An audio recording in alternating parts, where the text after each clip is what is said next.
નમસ્કાર, હું છું માર્ગી. આપની સાથે હેડલાઇન્સમાં જોઈએ કેટલાક મહત્વના સમાચાર. ગુજરાતની 25 લોકસભા સીટ પર એકંદરે શાંતિપૂર્ણ માહોલમાં મતદાન પૂર્ણ થયું છે. મતદાન પૂર્ણ થયા બાદ ઈવીએમ મશીનને સીલ કરવાની કામગીરી હાથ ધરવામાં આવી હતી. કોઈક જગ્યાએ ઈવીએમ ખોટકાયા હતા તો કોઈક જગ્યાએ મતદાનનો બહિષ્કાર થયો હતો. આ ઉપરાંત તબિયત લથડવી જેવી ઘટનાઓ પણ સામે આવી હતી. બીજી તરફ કોંગ્રેસ દ્વારા 17 ફરિયાદો ચૂંટણી પંચમાં દાખલ કરવામાં આવી હતી. ભારે ગરમીમાં પણ મતદાનને સારો પ્રતિસાદ મળ્યો છે. યુવાનો, વૃદ્ધો, મહિલાઓ અને દિવ્યાંગોએ પણ મતદાન કર્યું છે.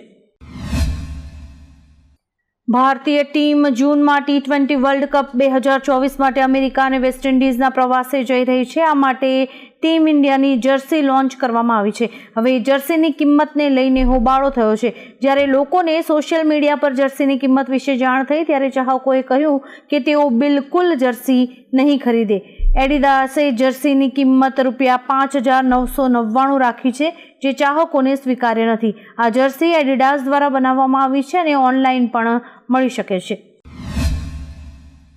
દેશના 11 રાજ્યોમાં સાંજના 5 વાગ્યા સુધીમાં થયેલા મતદાનની ટકાવારી જોઈએ તો આસામમાં 74.86%, બિહારમાં 56.1%, છત્તીસગઢમાં 66.87%, દાદરા અને નગર હવેલી તેમજ દમણ અને દીવમાં 65.23%, ગોવામાં 72.52%, ગુજરાતમાં 55.22%, કર્ણાટકમાં 66.5%, મધ્યપ્રદેશમાં 62.28%, મહારાષ્ટ્રમાં 53.40%, ઉત્તર પ્રદેશમાં 55.13% અને પશ્ચિમ બંગાળમાં 73.93% મતદાન થયું છે.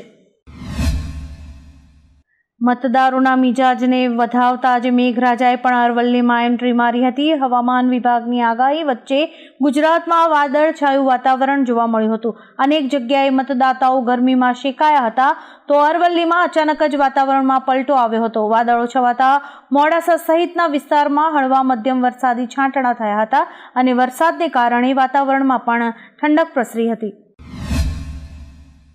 લોકસભાની ચૂંટણી દરમિયાન ગુજરાત કોંગ્રેસ દ્વારા ચૂંટણી પંચ સમક્ષ ગેરરીતિ અને બોગસ વોટિંગની 17 ફરિયાદ કરવામાં આવી છે. કોંગ્રેસ દ્વારા 20 વકીલોનો કંટ્રોલ રૂમ બનાવાયો હતો, જેમના દ્વારા વિવિધ પ્રકારની ફરિયાદો કરવામાં આવી હતી. આ વકીલો તેમજ કોંગ્રેસની લીગલ સેલ સાથે મળીને આ માટે કામ કરી રહ્યા હતા. જમ્મુ કાશ્મીરના કુલગામમાં સુરક્ષા દળોને મોટી સફળતા મળી છે. સુરક્ષા દળોએ લશ્કરે તોયબાના ટોચના કમાન્ડર બાસિત અહેમદ ડાર સહિત 3 આતંકવાદીઓને ઠાર કર્યા છે.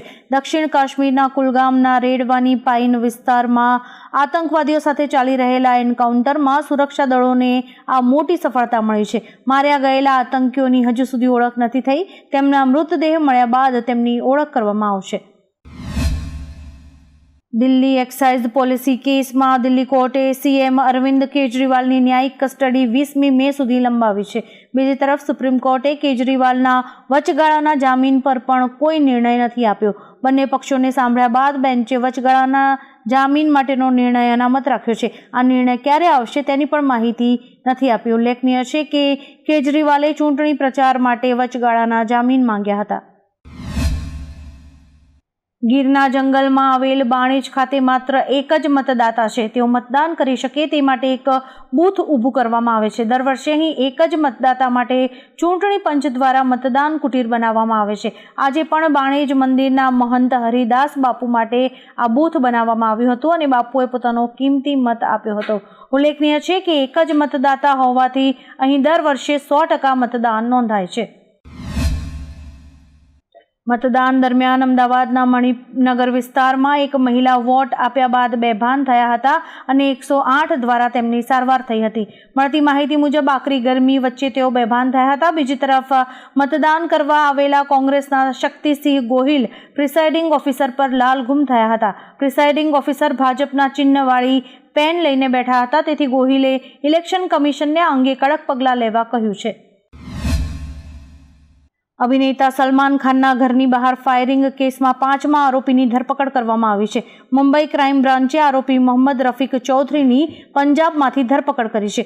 સૂત્રોના જણાવ્યા અનુસાર ચૌધરીએ શૂટર સાગરપાલ અને વિકી ગુપ્તાને પૈસા મેળવવામાં તેમજ સલમાન ખાનના ઘરની રેકી કરવામાં મદદ કરી હતી. ક્રાઇમ બ્રાન્ચ આજે મોહમ્મદ રફીક ચૌધરીને મુંબઈ લાવી રહી છે.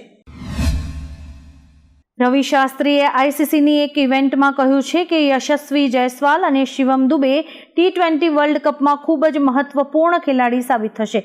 જયસ્વાલ વિશે આપણે બધા જ જાણીએ છીએ. તેમણે ઇંગ્લેન્ડ સામે ઘણું સારું પ્રદર્શન કર્યું છે. તે ટોચના ઓર્ડરના વિસ્ફોટક બેટ્સમેન છે. તે નિર્ભય છે અને દુબે મેચ વિનિંગ બેટ્સમેન છે.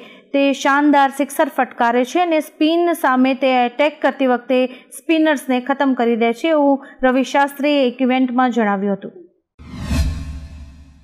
વ્લાદિમીર પુતિન આજે 5મી વખત રશિયાના રાષ્ટ્રપતિ તરીકે શપથ લેશે. શપથ ગ્રહણ સમારોહ મોસ્કોના ગ્રાન્ડ ક્રેમલિન પેલેસમાં યોજાશે. રશિયામાં 15 થી 17 માર્ચ દરમિયાન યોજાયેલી ચૂંટણીમાં પુતિન 88% મત મેળવીને જીત્યા હતા. રશિયન બંધારણ અનુસાર કોઈપણ વ્યક્તિ 2 વખતથી વધુ રાષ્ટ્રપતિ નથી બની શકતા, પરંતુ પુતિને 2020માં બંધારણીય સુધારણા દ્વારા 2036 સુધી રાષ્ટ્રપતિ રહેવાનો માર્ગ સાફ કરી દીધો છે.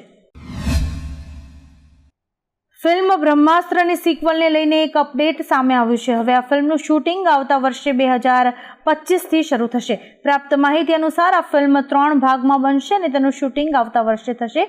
ડાયરેક્ટર આયાન મુખર્જી અત્યારે વોર 2 બનાવવામાં વ્યસ્ત છે. પછી તે આ ફિલ્મની સિક્વલનું કામ શરૂ કરશે. 2026 સુધીમાં આ ફિલ્મ રિલીઝ થશે તેવા અહેવાલ સામે આવ્યા છે. આવા જ કેટલાક રસપ્રદ સમાચારો નિહાળવા માટે અમારી YouTube ચેનલને લાઇક, શેર અને સબસ્ક્રાઇબ કરો અને જોતા રહો હેડલાઇન્સ.